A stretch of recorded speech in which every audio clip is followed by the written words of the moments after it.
Hello, chart watchers, and welcome to this Wednesday, April 4th, Market Watchers live show with your host, Aaron Swenlin, and Greg Schnell, who is in for Tom Boley. For those of you joining us for the first time today, welcome to the show. And for our regulars, welcome back. We have quite an interesting market today. We saw that the market was down earlier. It gapped down really quite a bit here. I'm going to show you my candle glance. So you can see we had these large gap downs with the open on the Dow much lower, S&P, all of these the same. But as you can see, the NASDAQ is peaked above the zero line here and is actually getting ready to move into positive territory. Russell 2000 already has. It is up. And we can see that the TSX is also following suit with the Dow and the S&P, although we do see, like the Dow, a little bit more ground to cover before we can get back into positive territory. Treasury yields are mostly unchanged, currently reading at 27.84. We can see UUP, the dollar, gap down also like the large caps did, making a little bit of a recovery, but mostly trading sideways. We're still not getting that breakout on the dollar that we keep waiting for. Commodities are lower. As you can see, a big move down, trying to recover some of those losses. And USO, big gap down, but definitely heading up toward positive territory. We will likely see that by the end of our market update at the end of the show. Gold gapped up, but is pulling way back right now. It's still in positive territory. GLD reading 126.52 currently. The VIX, we had a spike early in the day, likely from that very deep decline on the open. And we can see we had readings get all the way up to about 24, but they have been pulling back, and we are seeing a current VIX reading right around 22.3. We can see with mid caps, we are also getting a bit of a move out of those lows, intraday lows we hit earlier in the morning. And we haven't quite hit positive territory for mid caps, but we're getting very close. And with that, let me bring in my co-host here in for Tom Boley. It's great to have you again, Greg Schnell, for those who haven't been here. How are you doing this morning? Good morning, Aaron. I am doing very well, and I spoke to Mr. Boley yesterday, and he is enjoying his time in Florida as we work religiously through his position. But he told me I could have it full time if he wanted to stay on vacation. So he's anyway, yeah, so Tom's still on vacation all week. And so Aaron and I have been doing the hosting, and, you know, we've been living through some pretty wild swings in the market with 300 and 400 point days kind of being warm lately. So yeah, quite a wild ride. Indeed. We do have our guest here today, Mary Ellen McGonagle, our first female guest. So I am very excited to have you on the show today, Mary Ellen. How are you doing? Oh, I'm doing quite well, and I am equally excited to be here today. It'll be great to hear your presentation. I know our viewers can hardly wait. But with that, let's go ahead and look at our schedule for the rest of the week. We have Bruce Fraser coming in tomorrow on Thursday. He will be talking about Wyckoff methods, I'm sure. And on Friday, Greg has agreed, and thank you very much, Greg, to do a workshop instead of myself. And he's going to cover Keltner channels, which is something neither Tom nor I typically will use in our analysis. So I think that'll be quite interesting. But for today, we can see that, again, Mary Ellen will be in after our technical news segment. And we will follow that with questions, of course, for her. And then the 10 and 10 to 1, Greg will be feeding me stock symbols. And our first one will be CVS Health. CVS, I think this one was in the most active today for the large caps. And finally, we will finish with a scooter report. I'll let you know what's going on as far as our scooter movers and inform those of you who are new what a scooter actually is. And with that, I'm going to pass it over to you, Greg, for some technical news. Okay. I appreciate the handoff here. A couple of things I wanted to go through today. So we're just going to get a complete list of Dow Jones indexes, and by sorting them based on up here in the corner is intraday, and you can change that to 1 week or whatever.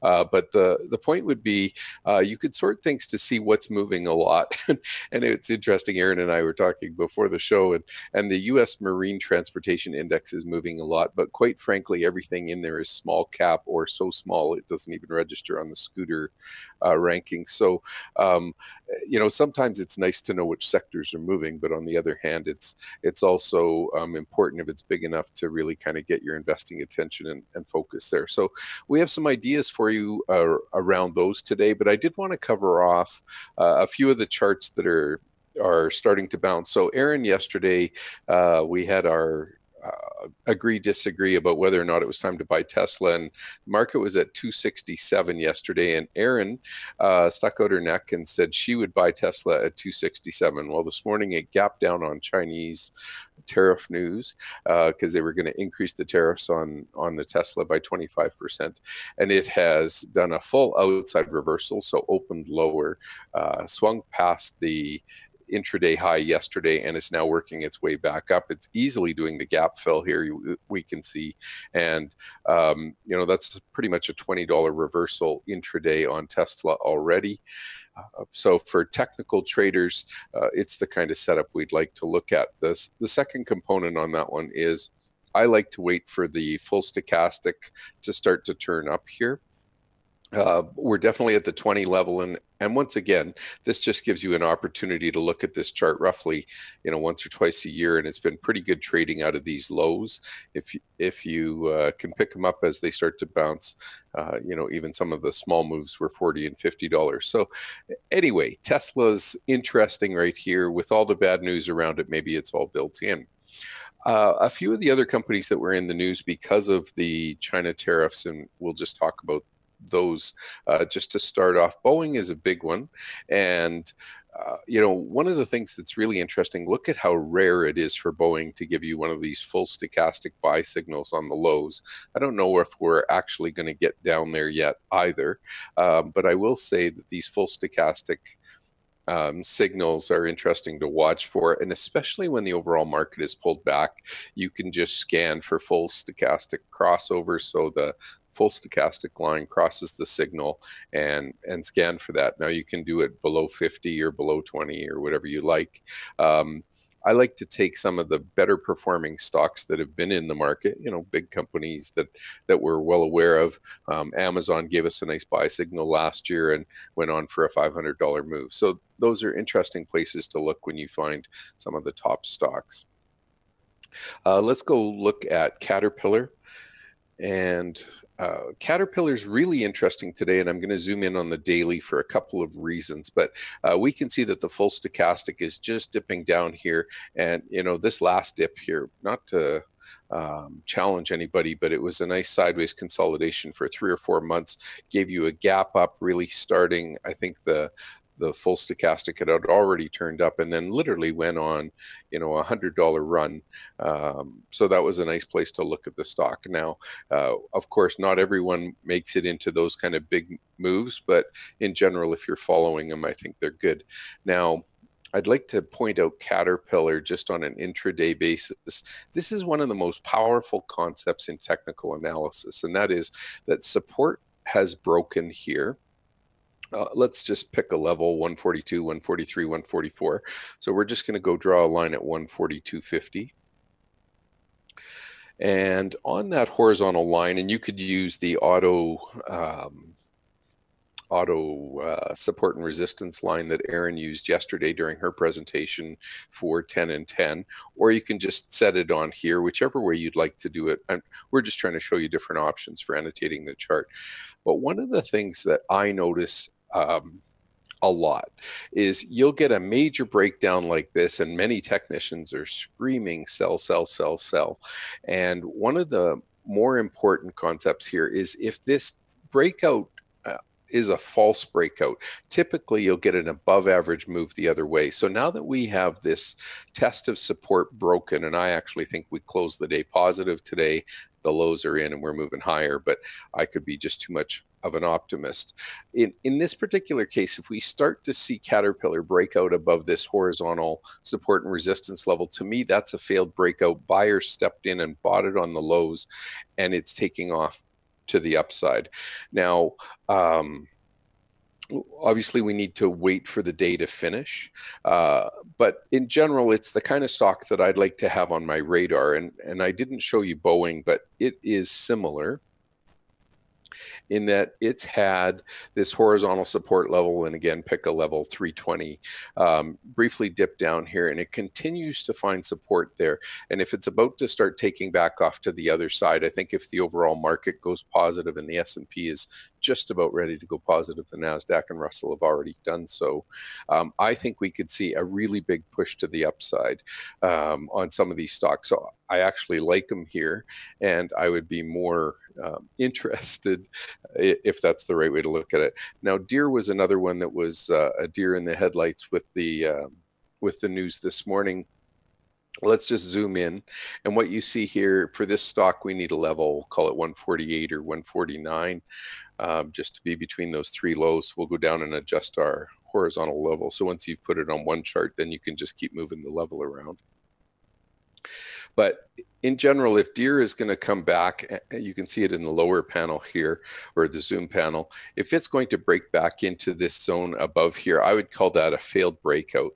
And you'll see it a lot on many, many charts.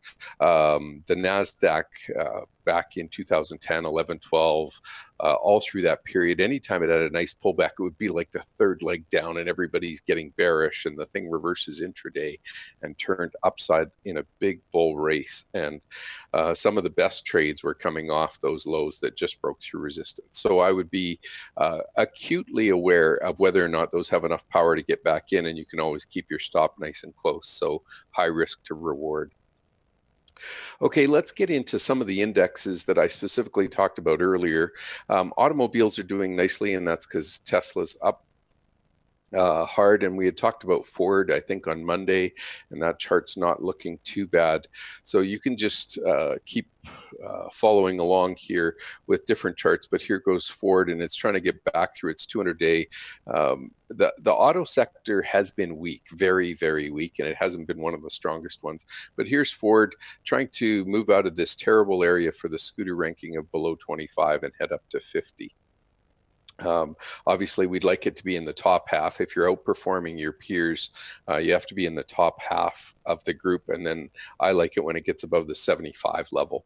And when it's above the 75 level, now the stock price action is better than 75% of the stocks in its peer group. So let's say the large cap. When that happens, that is usually a place where momentum traders will step in and buy the stock more and more. So so one of the reasons is strength begets strength. But I think Ford set up really nicely. A lot of the auto companies had really good sales results, and maybe that's because of the bonus checks people were getting from the tax savings. I don't have an answer for that. I just know that some of the auto sector stocks are starting to behave better. Okay, let's go into the railroads, and I just want to sort it by grouping here, and I've got railroads are looking for 2775. There we go. So here's my railroad index, and one of the things I like to follow the railroad index. If we take a chart, and I'm just going to pull it up on a different one here, $ DJUSRR for railroads.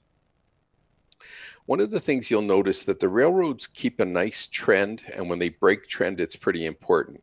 We still have kept a nice trend here, but we're getting right towards the final edge. We do want to see the 40-week moving average hold on the railroads. And if that doesn't hold, then I would get much more cautious on the overall market's ability to stay in place. And the reason is back here in March of 2015, the railroads had rolled over, and it took until May 2015 for the overall S&P to roll over. So I expect the S&P to go back and test the previous highs. And what I'm really watching for is how the railroads behave as that happens over the next couple of months. So that's one I like. Let's go look at trucking. And I think the trucking one is just a couple down here. Oh, and by the way, for anybody who wants to get all of these indexes together, I'm not sure if Tom showed you how to do that, but basically from your member dashboard page, you would run a simple scan, and this would be for extra members. You'd go into the advanced scan workbench, and one of the options down here is you could choose indexes, and you could go through and try and pick them that way, or you could just go through and pick sectors. And so you could add all of these individual sectors in, just grab the whole sector and it'll get all of these 10 below it. So you'd pick up the consumer staples sector and you would say add it. And then you just keep building it, and group, and group, and group. And it will give you all of the sector industry groups. Actually, there's one thing I need to do to get that right. Let me think about that. I think you actually have to, there's a way to do that. Sorry, I should have checked that out before, but there's a specific way to go in here and get where is it? Yeah. No, I can't find it off the top, but I'll find it for us for tomorrow on how you actually get the sector groups as opposed to the individual groups, the stocks within the groups. So let me get that for you and show that to you tomorrow. Anyway, that'll help you create these chart lists very quickly. From there, I want to go down, and home builders are having a nice day. And so we're going to go grab that chart. 3728 is on my list. And you can see here this nice perk up, and Lennar was one of the top performing stocks. So it's been trading really sideways, but it's this big bullish candle that, is really the best candle in the last 2 months here. And I think it's going to coincide with the market trying to break out to new highs. So we'll see if that works out. But I think it's worth putting on your radar right now for an area of the market to watch. Retail's really confusing, and one of the reasons that's making it so difficult right now is the area here, 3763, clothing and accessories, is having a nice move today. New 1 month highs starting to turn up. The full stochastics are turning up, and we're starting to see the MACD stepping up here. So you can go in under the sector summaries. And the way we do that, let's just go to the member dashboard. So under the member dashboard, you'd go down here under sector summary, and you'd start to look, and it's in the consumer cyclicals area, and we want clothing and accessories. And so then you would click in on that, and you can see some of these are moving. And Under Armour was a pick yesterday on the don't ignore this chart. But anyway, it's having a great day today. And so some of these stocks are really starting to move up. And you can see the Scooter ranking is moving above 75. It's breaking above its 200-day moving average. MACD turning up above 0. Pretty much everything you want to see on these charts starting to go higher. So that one's interesting, but I want to compare it to the retail area, the overall retail area, which is number 5300 on my list. And this is just such a weak chart. It's really hard to want to get very excited about some of the retailers working that hard. And there's another group called the apparel retailers, as opposed to the clothing and accessories retailers. And what we see on that group is it's migrating sideways. It's trying to turn up here. I wouldn't call it a bad chart, especially with the overall market pulling back. I'm just not sure it's the one that's going to pop the most. So anyway, there's a bit of the retail sector right now is really being torn apart. Stocks like Tapestry have done really well. That would be Michael Kors and Kate Spade and those types of brands, whereas others have just not held up. And Macy's has been one that started to perform a little better. Okay. So with that, the next area I'd like to go and cover off is the gambling index, because it has been a really hot performer. And then, of course, we had the issues around Steve Wynn's company. And so we've seen, a horizontal support here trying to hold around 950. I think that's really important. If it doesn't hold, you really want to be cautious on these casino type stocks, and not casino in terms of investing, but in terms of what they provide into the market. So it's in the gambling index, and you can go in and find those. I will say that the utilities index is starting to perk up. And that's obviously a defensive one, but the area that we're concerned here is that it's really moving slowly, and the scale doesn't move very fast, so I'd be cautious about getting too excited. And then the other areas for the market are the real estate charts. The residential REITs and hotels and lodging are kind of the nicest too, and I'm not going to get into those right now so that Mary Ellen has enough time for her presentation. So with that, I'm going to turn it over to Mary Ellen, and please make sure you put your questions for the 10 and 10 in the questions box, and I will get those set up. Yes, welcome, Mary Ellen. Now Thank you. Bring you in. Super.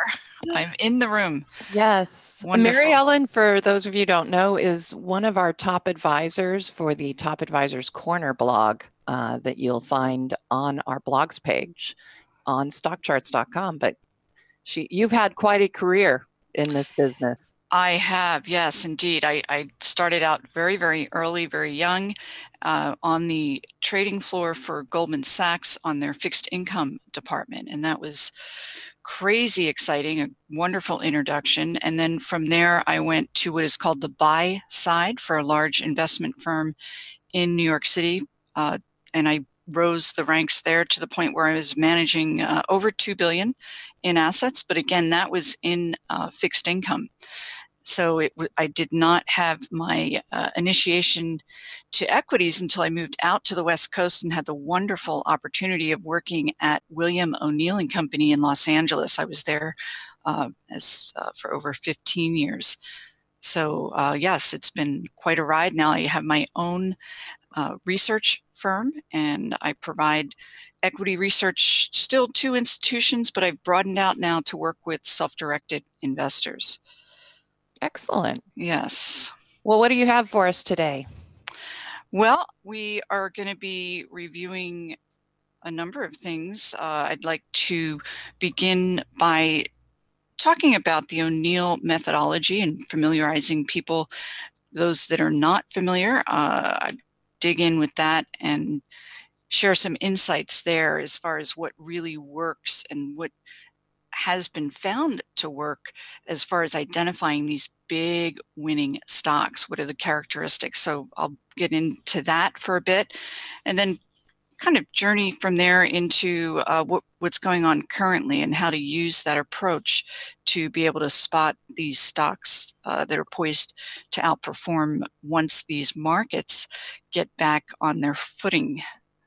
Excellent. Yes. And just a reminder, we do have a poll going right now in the poll room, and the question is about how important fundamental analysis is to your trading.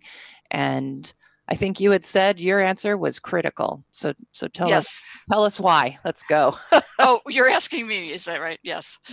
Yes, absolutely a critical component in identifying these big winning stocks. I'll get more into it in detail, but you do want fast growers. You're going to need that growth in both revenue and earnings in order to drive investor interest and in turn drive the price of the stock higher. So it's a very, very key component. There are other financial metrics, cash flow and so forth, but primarily it is the earnings and sales that are going to really push and drive these stocks higher. So absolutely. I worked with, over my years, 2-3 fund managers. At one point in their career, they were identified by Morningstar as Fund Managers of the Year. I point that out because they were managers that were very, very adept at marrying those fundamentals, identifying those strong, healthy companies, and marrying it with the technicals. And when you can do that, from my work there, 80% of importance was put to the financial side, the fundamentals, and then only about 20% is technical, although very critical. So when you can marry those two, you're really well served. Excellent. Well, let's go ahead and share your screen, and I know you have some slides. Yes. Now, can you see that screen now, or not yet? So okay. make sure you push all the buttons. Share it again. You bet. There, we're almost there. There it is. Excellent. Wonderful. Great. Okay, so I can take it from here. No need. Aaron, thank you. A wonderful introduction. I feel everyone has a good feel for my background, so we can move right in to the presentation. So what I'm beginning with here is this is simply a weekly chart of NVIDIA. It's going back almost 3 years, but I wanted to point out the advance for this particular stock. Many of you, I'm sure, are familiar with it, and it had a tremendous advance over 2016 and 2017. It was over a 750% advance, which is nice. Here's another one. This is a big winner from last year, Align Technology. This is another weekly chart, and these are just simply examples of the type of stocks, certainly from my work, that I am looking for. I'm looking for these stocks that are poised to outperform the broader markets and do so ideally in a tremendous fashion. So we're going to get into some more examples as far as currently what looks attractive. But what I did want to go ahead and do is point out to you what I call the anatomy of a big winning stock. Now, before I get into this, I was going to provide you a little more background as far as where these criteria, how they evolved. And while at William O'Neill and Company, we were tasked with going through thousands of charts each week, and I still do that. It was all with an eye toward uncovering these big winning stocks, but it was based on a system that was founded by Bill O'Neill, where he studied big market winners going back to the 1880s, as a matter of fact. And I can recall reading these big books talking about the turn of the century when, for instance, silent movies became talkies. What were the big winning stocks? Motorola. Of course, Ford Motor was a big winner. And then there were suppliers to Ford that were also big, outstanding winning stocks. And so you can go through each century, pick out these big winning stocks, and Bill O'Neill found common characteristics in each of these big winning stocks. They had commonalities. So with that, there was a system that was put together. For those of you that are not familiar, I'll go ahead and share that with you. We're going to cover about 4 of the critical items. And the first one is, in his work, and certainly in what I have seen through my many years in the markets and reviewing charts, the number one driver of a stock going into an uptrend and taking it higher is strong earnings. And that's going to be earnings both current and reported, as well as the projected growth on the earnings. And I'll tell you, when I was with O'Neill, they had their price charts had overlaid on them were earnings lines. It was logarithmically plotted. The scale was on the left. So depending on if the trajectory for the earnings was up, the slope of that earnings line would correspond. And the point is that many of those big winning stocks over the years, PeopleSoft, Costco in its heyday, GE in the 90s, Apple's, every single one of those charts, looking at a weekly, you would see these earnings lines in very clear-cut uptrends, and the price would correlate very closely to the uptrend in that earnings line. And nothing like a visual to really pound it home that earnings are quite important. And of course, also with that, revenues are equally important. And particularly if you're looking at IPOs, a lot of times these IPOs come out, they don't have the earnings quite yet. So you're going to want to see nice high double-digit, triple-digit revenues so that in time the earnings will come into play. So both earnings and sales, but with earnings being one of the primary drivers. And then a second component in these big winning stocks is that the company is producing an innovative product or service. So in other words, again, you can go through history, and you'll find companies, for instance, in the McDonald's was a big winner during the 1960s because they were at the forefront and introduced America to the concept of fast food. So they were taking an existing product and repackaging it. And that is also something that works. And now, of course, more recently, we are seeing a ton of innovation with artificial intelligence, cloud computing, and all kinds of, particularly not just in technology, but of course in biotechnology.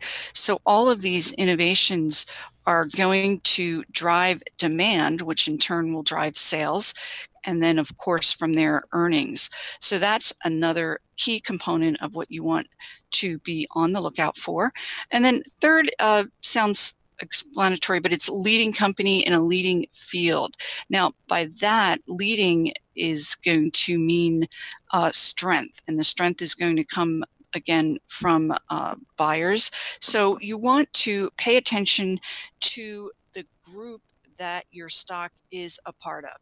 And I know at ONeal, they have the industry groups broken down into 197 groupings to really fine tune that. But you can also use sectors to help you define where the strength is in the broader markets.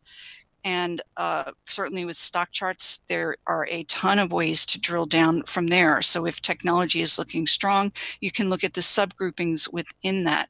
Again, being sure that you are you have the wind behind your sails, so to speak, you're in a strong group. And then also within that group, you want to identify the leading company, and that leading company is going to be financially the soundest in the most cases, but also it's going to be under the highest demand. So you'll be able to use relative strength type momentum indicators that will point you toward that leading company. And then lastly, another key component is what's called institutional sponsorship. And this is a key component primarily because when you look at trading in the markets every day, about 80% of the volume that you see is institutional. These are the big guys, the big mutual funds. They are the ones that are out there creating these charts, moving the markets. So you really want to pay attention to their activity and what they are doing. And I know there are services that can tell you if you have a stock that you're interested in, you would be well served to make sure that some of the better institutional management firms are also in that stock. These institutional firms have large staff. They're sending their analysts out to meet with management of these companies. So if it's an institution that you respect, you would want to see that they are also involved with a given stock. Now, there are other areas that are important in uncovering these big winning stocks. So as we go ahead and move forward, it should make, we can broaden this out a bit. So here is an example of what I like to say is a winning stock. In this case, in last year, it advanced 100%. And it's ISRG, Intuitive Surgical, so an innovative company that has very, very strong earnings. Of course, this company developed the Da Vinci, which is a mobile surgical device, a robotic, and it's just done super, super well as far as how they've advanced technological surgery. But what I wanted to point out to you here as well is a common occurrence just before these big winning stocks break out. And that is the stock forms what is called a base. And for those of you that are not familiar, this is a saucer type base.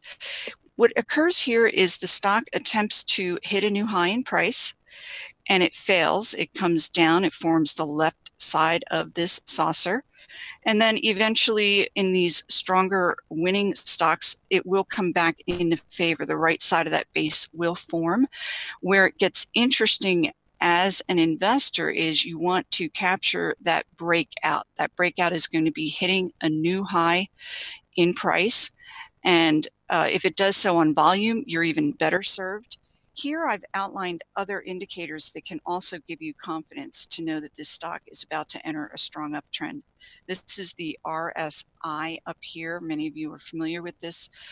And you want the RSI to cross above this net neutral and head north.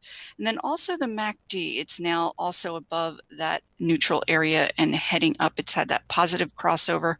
So now we have 3 indications. The stock price is above that simple moving average. And indeed, the stock does go on to have a significant advance out of that. But all of that driven by earnings. This particular breakout was following the ISRG's report of a very strong quarterly earnings report. And then here is another example. This is also a weekly price chart, and this is Ring Central. RNG is the ticker. So what I'm pointing out here is, again, that breakout phenom, if you will. This was a bit of a longer base, a 7-month base. We're looking at a weekly price chart. And in this case, the company at the time was about 1.2 billion. It was not that large. And their quarterly earnings were in the 1 cent. They went to 2 cents, then 4. But what you were seeing was, in this case, this was their first positive quarterly earnings report. It came in 54% greater than that same quarter a year ago. The stock breaks out on big volume, and you can see that your other indicators are also signaling positively. So with this in mind, I will tell you a secret. It's actually a well-known one, but not actually super well-known. But every single big winning stock over time, you can look at Facebook when it finally broke out and went on to great heights, Tesla before now, but after its IPO, every single one of these big winning stocks has one commonality, and that is prior to their big winning advance, they break out of a base. So that's something that you want to keep in mind. And often when they break out of the base, it is due to a strong earnings report. That's something that also occurs.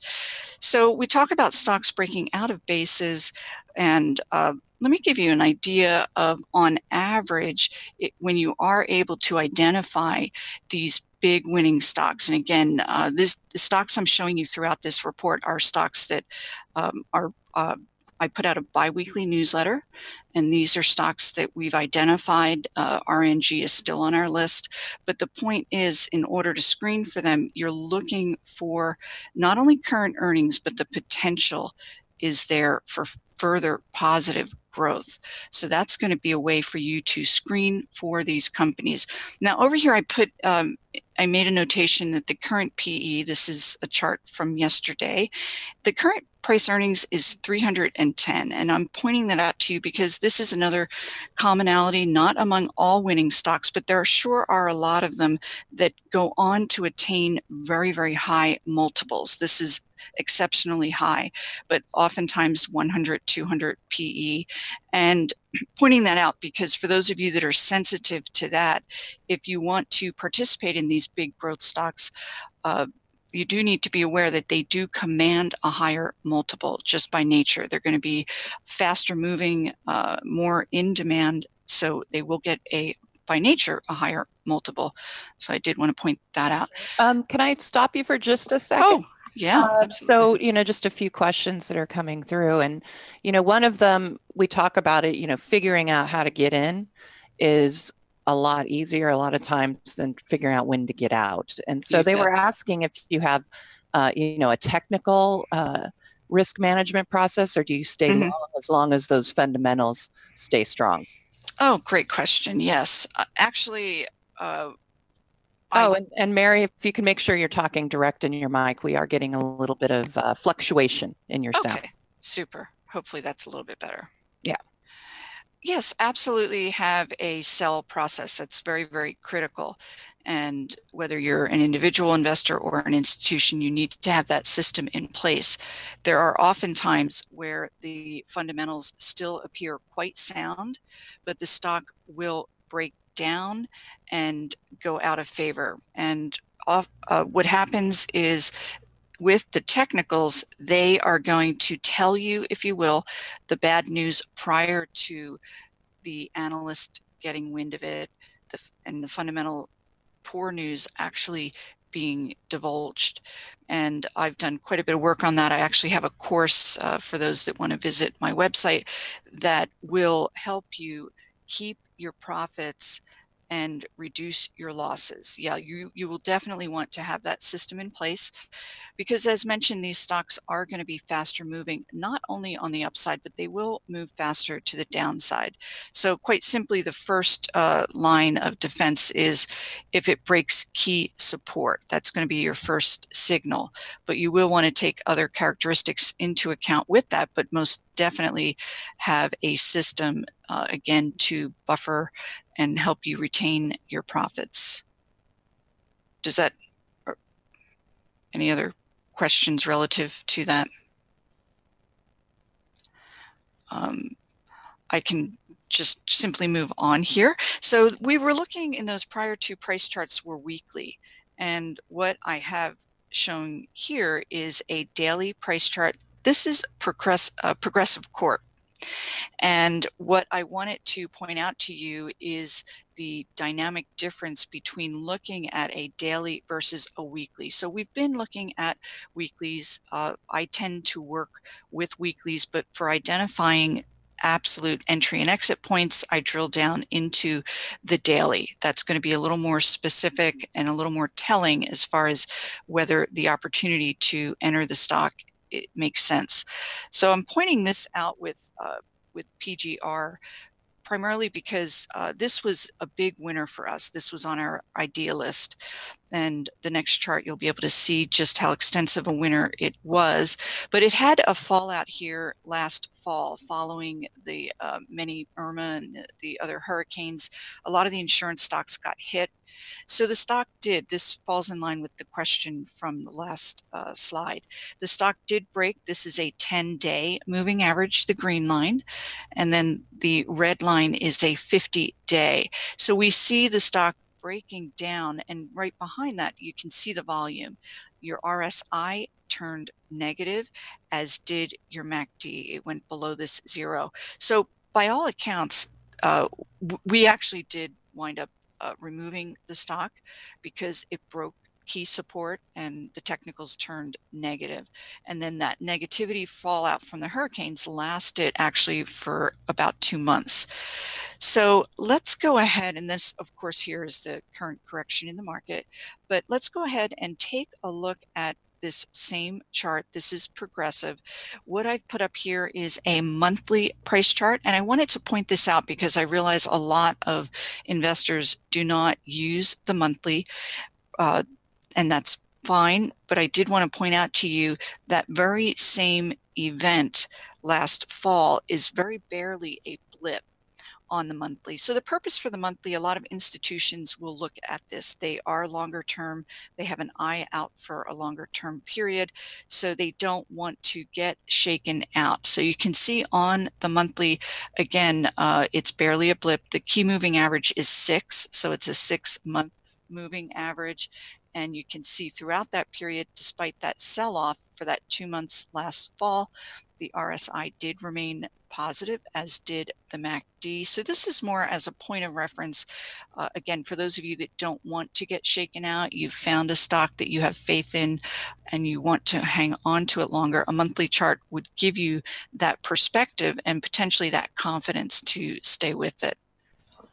So I did want to, Oh yeah, I just wanted to say, I know a lot of people are asking, do you have a scan on stock charts that you use to find some of these, or what? How do you get to find these bigger winning stocks? Yes.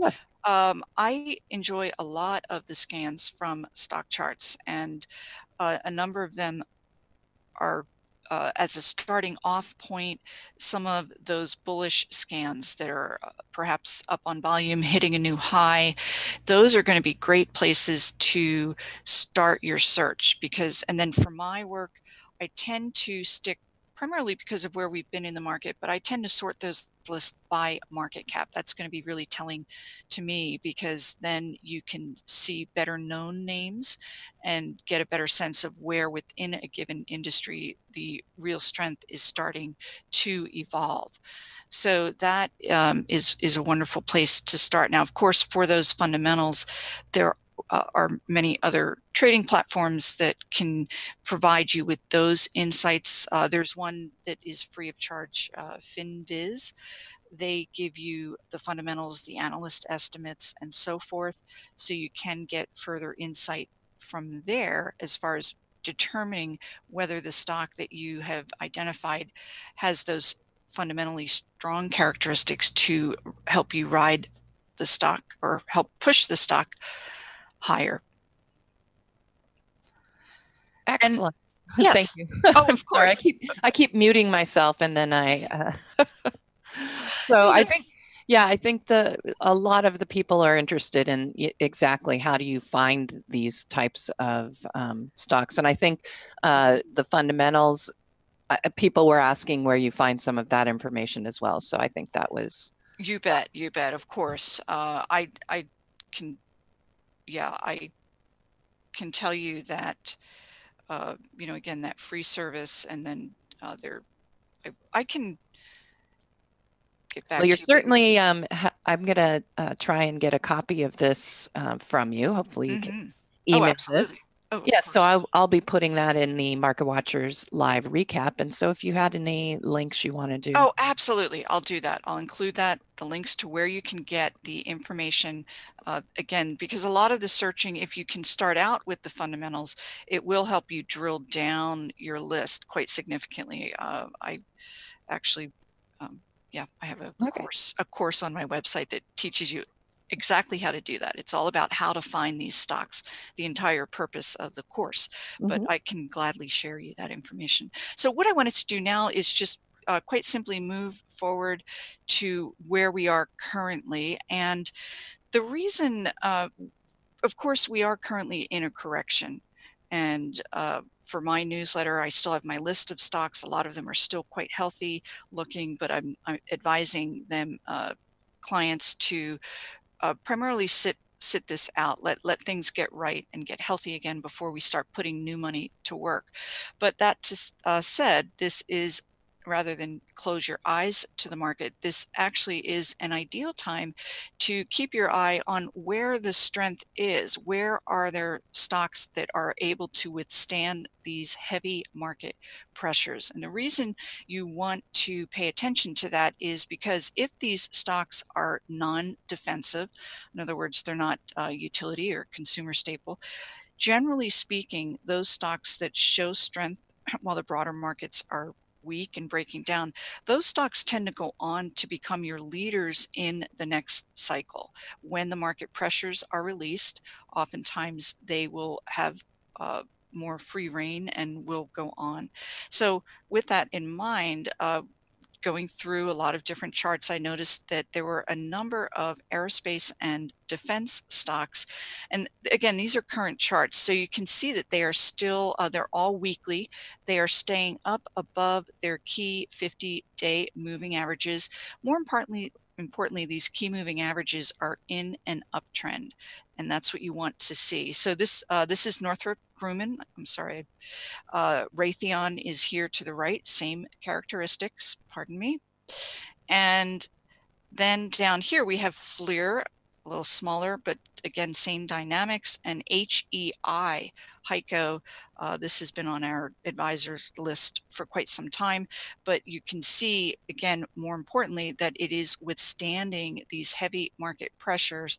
A lot of that, of course, has to do with Trump's proposal to increase the defense spending tremendously next year. And so there's a lot of excitement surrounding that.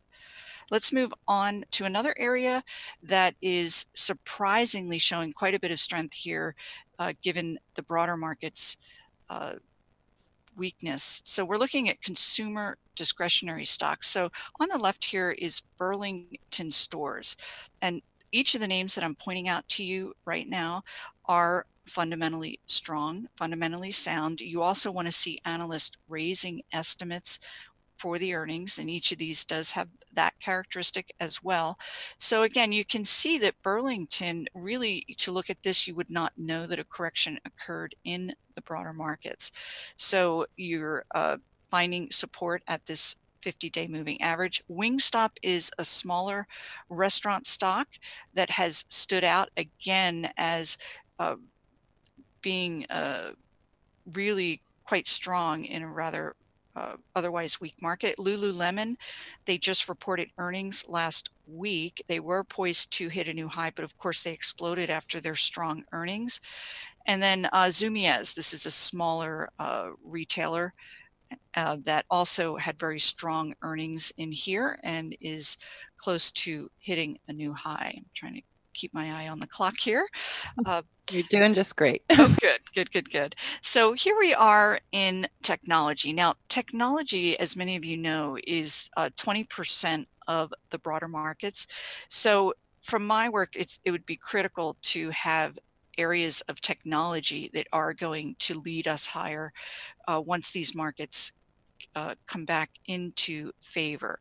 So for those of you that follow the markets super closely, you may have noticed that up until about a week and a half ago, there were very certain pockets of strength, software, semiconductor, and hardware that were withstanding the market pressures, and they looked to be the next leaders. But more recently, a lot of them have gotten hit. A lot of tech has been very damaged, names below their 50-day moving average, and it will take time for them to repair. So as of today, here are some areas that are continuing to maintain their strength. And the first one is Palo Alto Networks.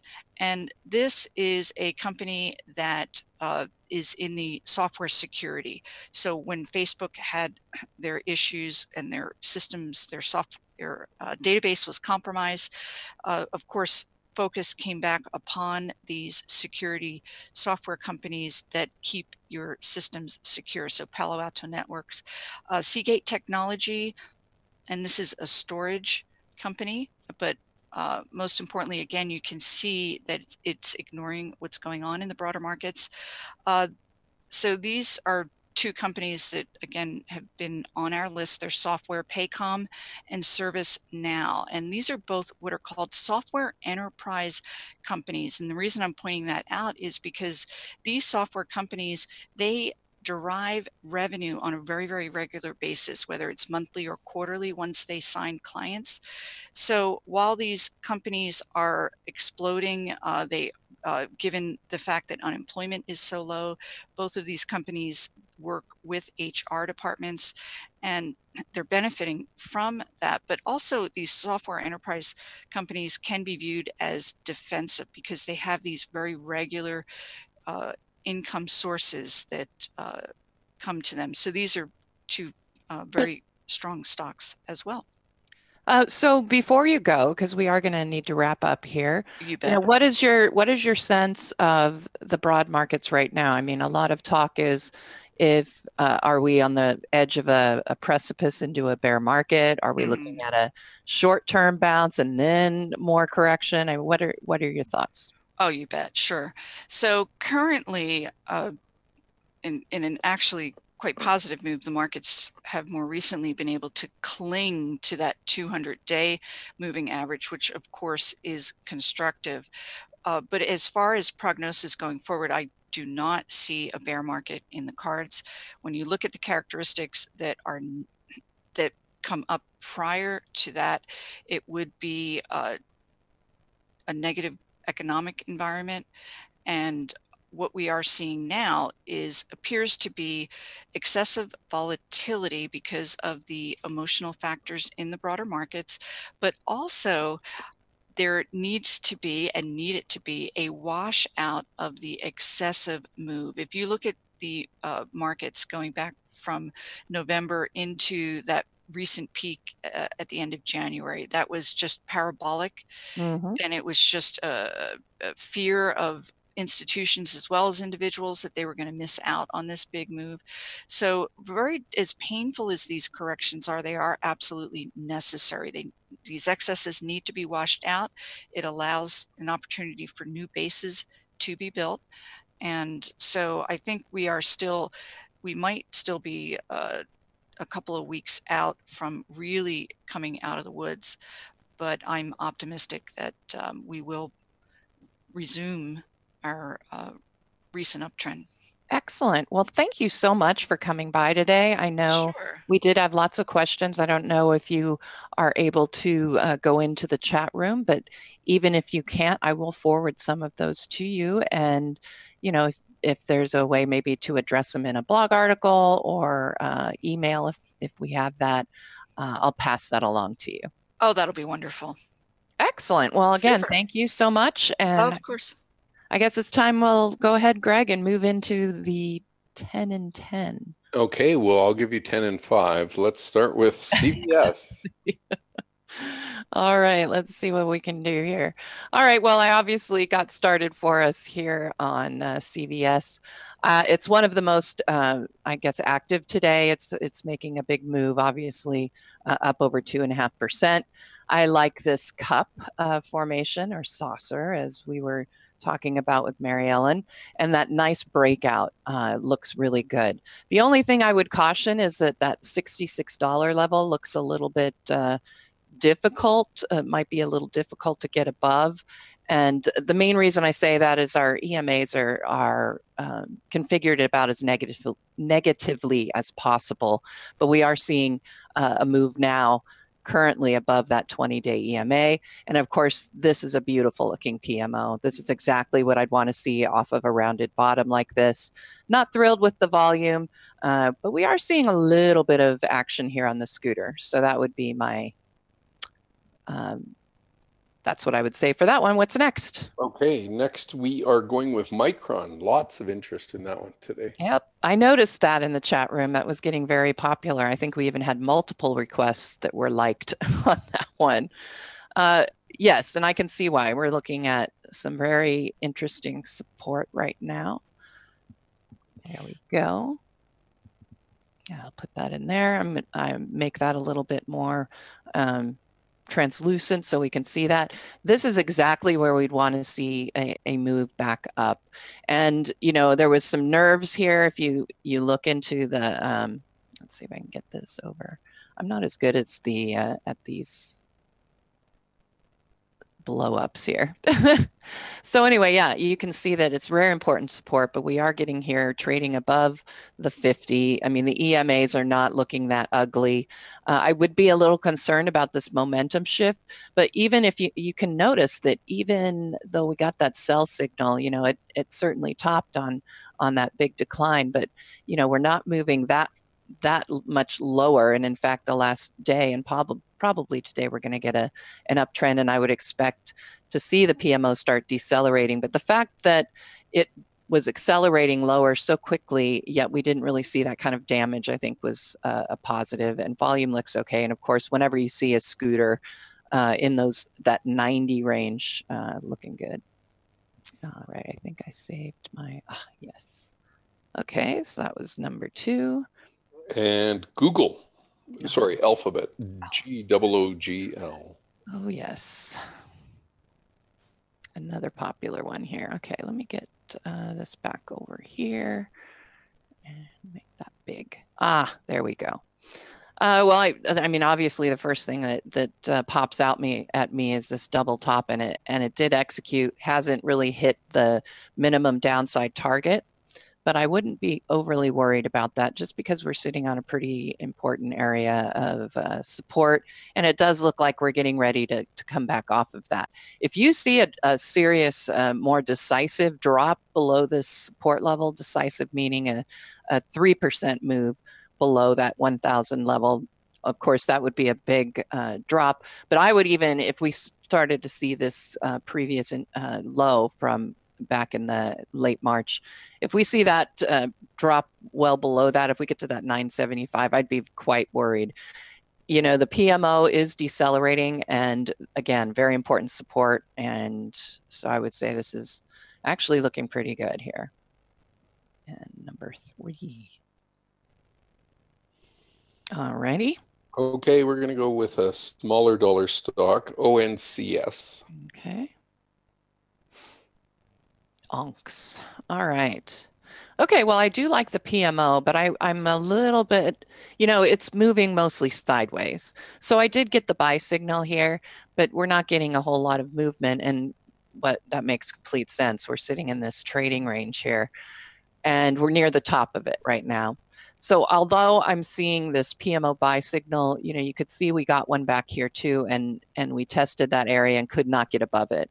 So I would be, I could see it moving up there to test that, $2.20 area, but I would be concerned about it dropping back down to that bottom of that trading channel. I would prefer to wait until it started to move back down that trading channel, because I'm not so sure you're going to see that breakout right now. And that one is number 4. Okay, and Celgene. Ah, yes. Ever popular. Let's see here. Not happy with that the trend here. I'll draw some trend lines here since I've been doing that. There is a trend there, isn't there? Yes, there is. Let's get this over here so you can see how to manipulate some of these. That's what the point of this exercise is, to show you how quickly and easily. Yeah, not real pretty, but we are seeing a bit of a breakout there with this move, and it is not only trading above this 20-day EMA. It's actually, yeah, the price is above it at this point in time. 5-day EMA moving nicely. Got the PMO buy signal. This might be that spot that we're looking for, and if you wanted to maybe make this even more of an intraday chart, I think you'd see a descending triangle. And even though that is a negative, a bad formation, the fact we're getting this move above that and possibly a bullish conclusion to a bearish pattern, I find that especially bullish. So, not happy with that scooter sitting in there. So there are other, this tells you there are other places in this industry that you might want to look at above this one, since that scooter is pretty ugly at this point. Oh, I didn't save that properly. I'll fix it later. Okay. And we're going to go with, NVDA. Alrighty. Lots of questions on that. Lots of big names today. All right. And, we did talk a little bit about, is this the bear market? Is this, the correction? Is it over? What are we looking at? And, I'm still seeing things that bother me. And, the technology space, I'm glad to see that yesterday at the end of the day, we did see a bit of a surge there. We're seeing a little bit more action there now. But there are some certain concerns here right now. This is a very important area of support, and that needs to hang in there, because, if I look here, I could make a case for a triple top here, and that of course is a bearish formation. You'd expect the breakdown there. The size would be the minimum downside target height of the pattern. And I think you've been rerunning some of my, I think we've been rerunning my chart pattern workshop. But you can see, isn't that interesting? If you were to fulfill this pattern minimum downside target, that would take you right there to where we had some previous resistance and then support. So pretty interesting. PMO is negative. Again, I'm finding that the market and most of the stocks in general, we're at that point. We need to see the bounce. We need to see these support levels holding. And if they don't, what we'll be looking for more likely would be a, like you were saying, get a pullback, scare everybody out, and then get that move back up. But at this point, I'm just too nervous to just start hopping in, even though we might be looking at a short-term move. All right, so after NVIDIA, I think that was our RDFN. RDFN? Yeah, Redfin Corp. Redfin. Got it. All righty. Financial Real Estate Development. All right, okay. Again, we usually will start, actually, I'm not going to do that. I'm going to start with this just because it caught my eye. Seeing that area of overhead resistance, and then look at this rising bottoms trend line. That looks great. That is an ascending triangle. We should expect an upside breakout. The PMO is in line with this. You're seeing the rising bottoms on the PMO, and that's confirming these price bottoms that are rising. 20 looks like it wants to head up there and cross the 50 for an intermediate term trend model buy signal. I think there's some potential here. I would be watching very closely. So you could set your stop right around, just a bit lower, maybe 21.50, 21. And I would look for this breakout, and you could technically give yourself the height of this pattern. Not everybody does the calculation on this, but if you were to, that would put you, well, minimum upside target right about here at this area that we saw. I'll just draw that in. And if you hold down your control key while you're doing that, that's how you get your straight lines. So that, interestingly, I'd say that puts you right up here to test some of that overhead resistance. But really nice looking PMO, certainly would be on my radar. I think that was 7. Yep. All righty. Getting there, not too bad. And we're going to do our Canadian one, mg.to. All righty. Magna. All right. All right, let's get the annotation tool here. And I'm going to go straight into a rising bottoms trend line, I think, here, because I think that's pretty key. And then we have that overhead resistance right here. I don't know if I would go so far as to talk about an ascending triangle here, just because there's kind of a lot of white space here from a double bottom. And that double bottom failed on the first try, but I don't think it's completely gone. I usually will draw my rising bottoms trend line or declining tops on these types of patterns. And if we don't get the break, then I consider the pattern still somewhat viable. So I think that pattern is still somewhat viable. And you can see with the PMO, it attempted, it acted like it was going to go for a sell signal, but it never did. We can see that right now the current reading is going to put us above that previous top on the PMO. So I think this one looks pretty good. You've got the right configuration of the EMAs as well. And that was 8, I think. 2 more. ISRG. ISRG, here we go. All right. This was one on Mary Ellen's list. Yes. So what do I think of it, right? Okay, well, I'm going to go into that support resistance area. That bothers me quite a bit, honestly, but there is this support level down here, but seriously, I don't know that this is the place I'd want to be getting in. Maybe if you were holding it to hang on, but I'm not really much of a fan of this one. I'm seeing this intermediate term trend model. Let's get that a little lighter. Negative crossover that's going to happen likely today. That will happen above that 200-day EMA. So that would give me an intermediate term trend model neutral signal. The PMO is still in decline. If it will turn up here above this previous bottom, I might be a little more excited. The scooter's still okay, but I don't think this is really the time to get in. I would at least look for that 380, see if it can hold that, because that signal does concern me. Okay, one more. Got it. We're going to go with YY. Why? Okay, here we go. See, I don't have the, I'm not always that great at the comedy. I'll leave that to Tom. Okay, here we go. Got a little thicker. And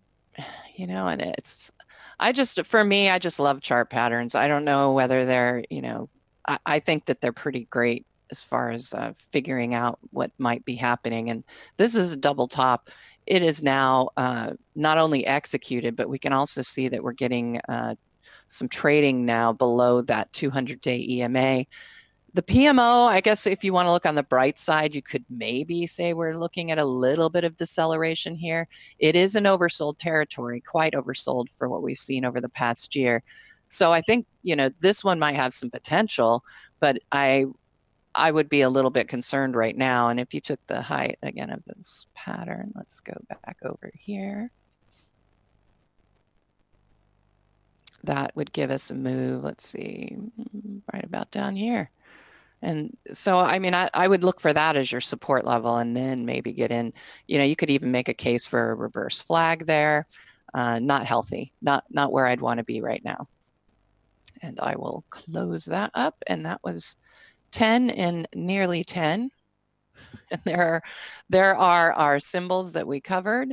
And I can tell you right now that they are already in the Market Watchers live chart list. And you'll find the link to that at the top of the Market Watchers Live blog. With that, I'm going to go into a quick market update. And if you have anything to add, be sure to do that, Greg, but I'm going to get over there right now. I have the only thing I would say is on ISRG, and you don't have to go to the chart, but people can look it up after, is the scooter is starting to slow down on that chart after being up there for a long time. So I would be more cautious on ISRG.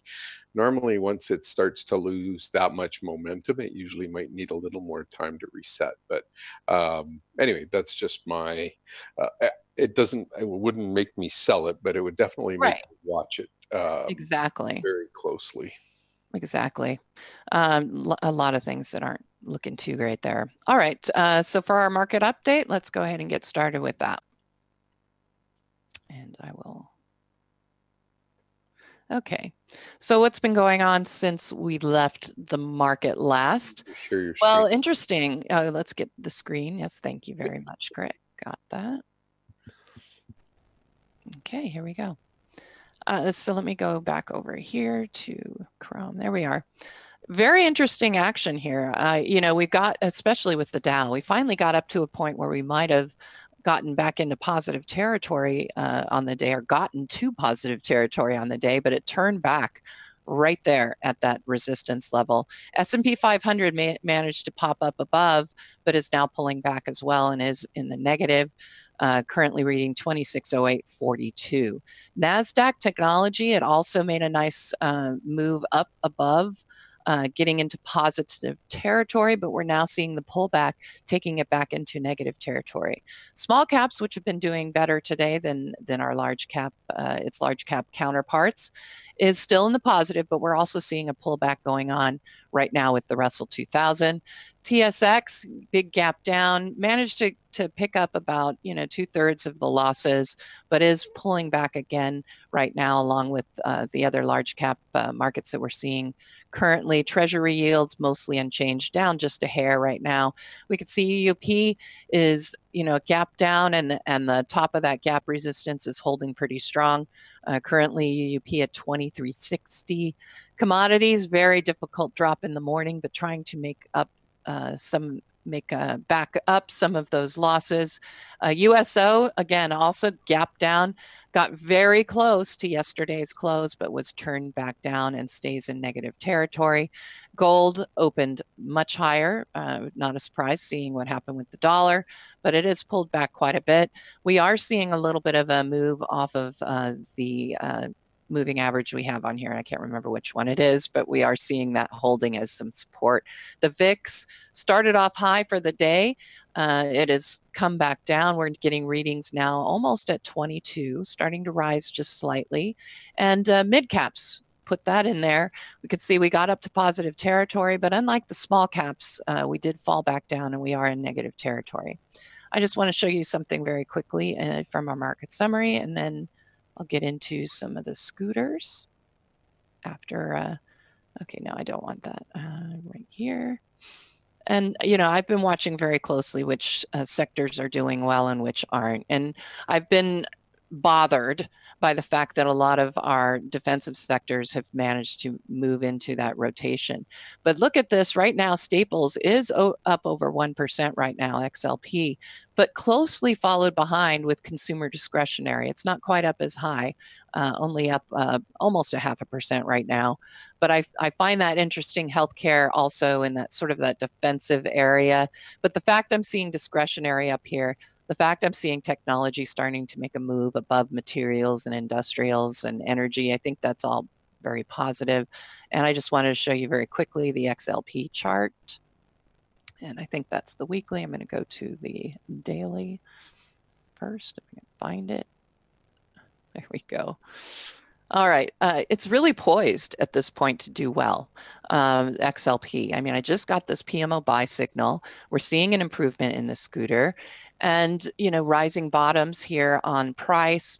You know, we've got to deal with some of this resistance here at that 52.50 level, but it does look like we're going to make a move above that 20-day EMA. And with that, I'm going to end the market update and let you go ahead and take the screen if you had anything to add, Greg, while I get the scooter reports ready. No, the only thing I'll quickly grab the screen. The one area that I would call a concern, and by the way, I did check that technical scan, and somebody had written it in the blog. The easiest way to do it is just to get rid of everything and scan for name or symbol. And insert that, and then symbol starts with $DJUS, and that will give you all of them. Anyway, so that's one way to get that. So very simple scan. I did want to point out one chart specifically, and that is USO. And the reason I want to point it out is the MACD is behaving not the way I want it to behave. And so what we see here is a series of rising higher peaks in the MACD, and now we've made a significantly lower peak. So there's a lot of divergence here on a higher high in price and a lower high here in momentum. And this upsloping trend line is pretty close. So just be cautious if you're heavy in the oils, because if this starts to let go, you'll probably find that you know, that group hasn't been that strong a performer, so people will take profits pretty quickly. Anyway, that's one area that I would be cautious of. And go ahead and do the scooters. Excellent. So I start the scooter report when we do this segment differently every time. Let's see, I want to get over to Safari. There we are. So I'm going to go straight to the member dashboard. This is where you can, you know, adjust and look at just the top scooters or the top 10 movers. And I'm going to go ahead and choose scooters. And then we can choose large, mid, small caps, etc. So I'm going to go ahead and I think I wanted to start. I was going to look at small caps very quickly. Here are your top performers. Okay. And so what I wanted to do is show you a lot of these in Candle Glance, because I think it's interesting. I have the PMO on my Candle Glance, so I like to show what's going on as far as momentum when you're looking at these movers with the highest scooters currently of the large caps. And I think it's very interesting. You'll notice that most of them, you know, we've been starting to see momentum sort of shifting lower, but it hasn't really hurt these particular stocks with their scooters. They're just relatively very strong. The ones that would kind of concern me, I would be looking at these PMOs in overbought territory, maybe turning down. But in general, this is a place where you may want to go and see when that PMO is oversold and looking to move back up. Because you already know these guys have a good track record if they're very high on the list. But I'm going to show you, let's go back to large caps, and I'm going to show you the top up. These are the biggest scooter movers currently. And, you know, I really should explain. And that's just for today, that scooter mover. So that's the difference between yesterday and today. Exactly. And I do want to show you very quickly where you can get to what the heck a scooter is. It's the stock charts technical ranking. And you'll find that it is an indicator or an overlay here. So we can go down here and right in the technical indicators as you go all the way down are, it's down here, of course, with S. Stock charts technical rank. So you can go in and see exactly how that is weighted and we come up with that. But you'll notice the main thing I want to point out is the fact that 90% of the scooter ranking is on long-term and intermediate-term indicators as far as weighting. 10% are going to be in the short term. So just something to keep in mind as you're going through. So I wanted to show you some of these top up. And I'm going to go take it again into Candle Glance because I want to know what my PMO is doing. And with these movers like this is the place. This is the place to watch those momentum indicators and see what they're confirming. What kind of breakouts are we seeing? And I love this. You can see all of these top scooter movers, and I see a lot of interesting charts here. There's Under Armour. I'm going to pull this one up. And we'll go ahead and annotate that really quickly. And you can see this really pretty breakout here from that declining tops trend line. Again, I think you could make a case for what was a possible descending triangle, and that is a bearish pattern. So I see a bullish conclusion to a bearish pattern that definitely piques my interest. You can see the previous PMO bottoms here are in line, and the PMO is just about ready to have that PMO buy signal. So there's one that you could look at that's rather interesting. And let's go back to what else we were looking at. Similarly, okay, DR Horton, and we were talking about home construction being in a good place. You've got what I would call a bull kiss. She came down, looked like it was going to fake us out and get that PMO sell signal, but instead it turned back up. Volume pattern, OBV, not particularly exciting here, but we can see the scooters getting back into that hot zone. And if I come here and we'll annotate this briefly, we're not seeing that breakout just yet above this area of overhead resistance here, that short term. So that would be something to consider. But the fact that I'm getting this kind of move out of the PMO, out of oversold territory, I think is very encouraging, is the word I would like to use. Look for a breakout here. That might be an interesting play in that home construction area. And we'll go back here and let's see what else. We talked about Hormel, I think, earlier. But you can see that beautiful breakout. And in this case, let's go ahead and annotate this bit. And I'm going to bring in my trusty trend line tool here. I'm going to make that solid for us so we can see the trend line even better. And again, look at the breakout here. And this time we're looking at a bullish ascending triangle and beautiful breakout. Of course, you know, we're looking at a 5.5% move. The question would be, okay, is this the time to get in? I would say, of course, you're going to see a pullback here. I imagine profit taking is going to occur. So you should see a little bit of a pullback, but I think everything is really set up nicely as far as that scooter moving higher, the nice move on that PMO, and it's now reached into positive territory. This is what we want to watch. We had it hit positive territory. It turned out to be a bit of a fake out but we never got that breakout. And right now we're getting that breakout. So I think that's very encouraging. Look for a possible pullback. That might be an interesting one to get into and look at. Let's see, the other ones I found in here, Kellogg. You know, I know this is in that consumer staples area, and we are seeing a bit more interest there. And I'm going to pull up this chart just because I'm starting to see that movement to the upside on the PMO. I like to, you know, my scans, I look for upside movement of about at least, I think, 3 days. I think all of my scans, I look for about a 3-day switch in momentum from negative to positive. And so I'm seeing this, it's a little sooner than it would come up on my radar. But I think there's a lot of interesting, let's go ahead, interesting movement here. The one I'm going to note right now, I'll give it, oh, orange sounds good, at the square is this island that we're looking at here. And so I would be looking for a closure of that gap.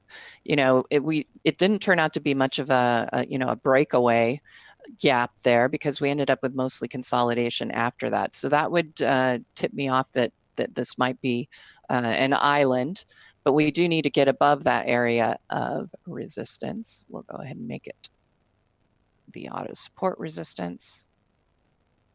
But look at where it came in on the support level, right there at around 62. So I think that was, again, you're getting the bounce where you want it off of that. And we are seeing the PMO. In this case, it has actually already bottomed based on what we're getting today from the interest.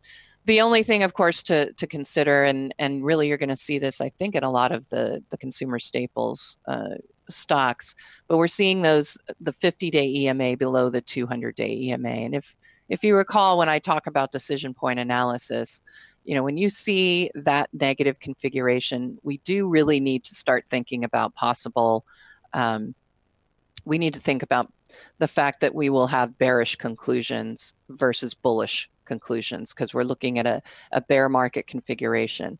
However, I'm not as concerned about that, just because we've seen this has been very flat. We've got a lot of braiding of these EMAs, so we've gotten some whipsaw signals.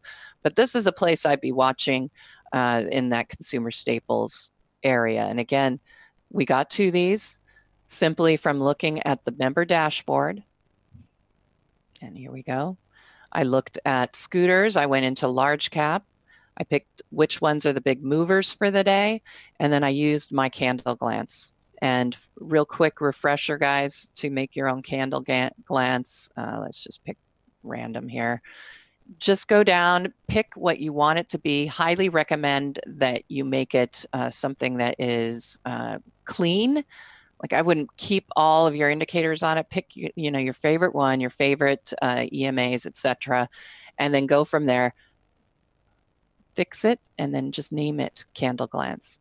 It's probably not going to be in your list here if you haven't already set up a Candle Glance, so you'll have to add it as a new one, and you just have to name it Candle Glance.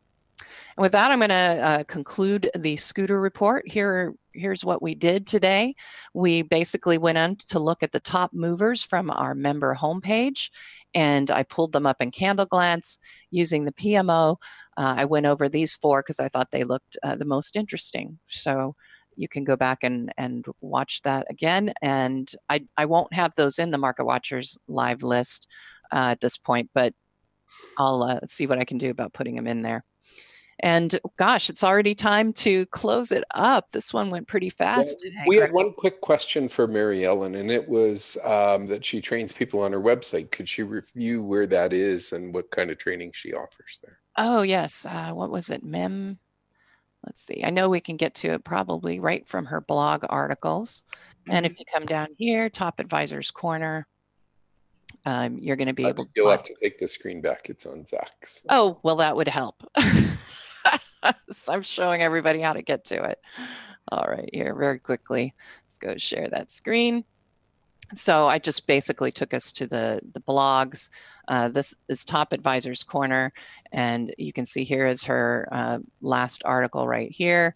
And if we click in there, you'll get all the information about her and the videos she has. There's the link to MEM Investment Research and more information in blog archives. Perfect. We have 2 more things to talk about. One is that we have ChartCon coming up, and somebody had asked about if you're just going to put the ChartCon content into the 24/7 stock chart. Right. So everybody's like, I'm watching Stock Charts TV, and I'm seeing all these ChartCon presentations. We're just showing the last ones so that you have an idea of what would be in the Stock Charts 2018 ChartCon. So anyway, just so you know, it's a half an hour from each speaker. Kind of really quick, strong stuff, not a whole bunch of fluff, but you'll get some really quick presentation about one particular concept, and then you can work through them. All right. Yeah. And like we said, a lot of people, hey, if you're going to show these on Stock Charts TV, well, we don't guarantee that 2018 will be up there. And even if it were, as you can see, it was almost 2 years ago that we had the previous ChartCon. And then we might have even more programming coming up soon. So, we may not even have room for our 2018 ChartCon, but you'll want to go in and you need to register as soon as you can, because this is early bird pricing. It's going to go up to, I think, $299 in a little bit longer. So, and with that, let's finish things off. Our weekly schedule. We've got Bruce Fraser coming in tomorrow. And on Friday, Greg has graciously agreed to do a workshop on Keltner channels. And it's going to be a great week. And again, thank you, Greg, for filling in for Tom right now. It's been fabulous. Thank you again, Mary Ellen, for showing up today and doing our that excellent presentation. Highly recommend if you're catching this late to go back and check that out. Should be great. So, and with that, I want to thank all of you for being with us here today. Please remember to complete that survey as you exit just below the reader. We love to get that feedback. And as a quick reminder, Market Watchers Live airs 5 days a week, Monday through Fridays from noon to 1:30 Eastern. Have a great afternoon, everyone. We'll see you back here tomorrow, and happy trading.